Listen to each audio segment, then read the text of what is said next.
Bu da onun olsun. Teşekkür ederiz. Allah razı olsun. Gel oyuncağını al bakalım. Gel amcana da bir teşekkür et. Gel beri gel. Gel bir tane öpeyim. Hangisi? Ben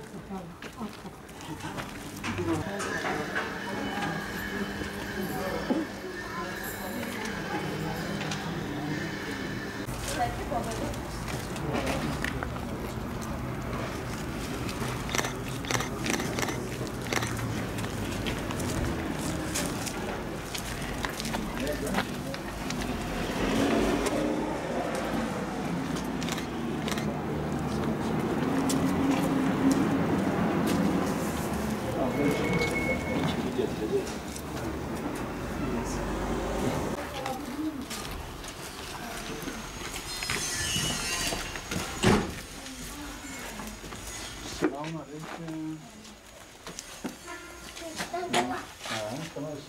Sen üşüyor musun? Üşümesin.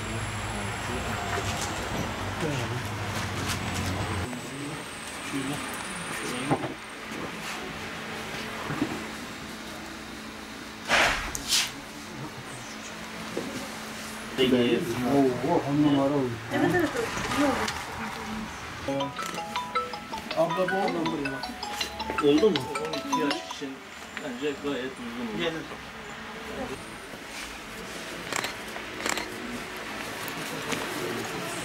Dur.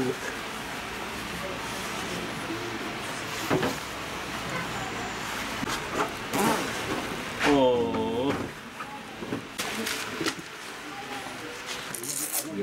Ya üstüne yazıyor abi. Etiket olarak.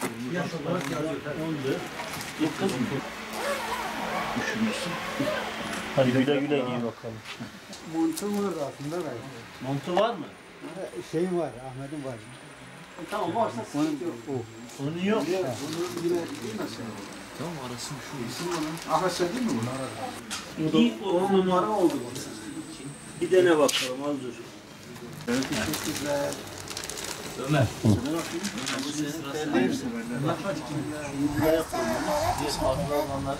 Bismillahirrahmanirrahim.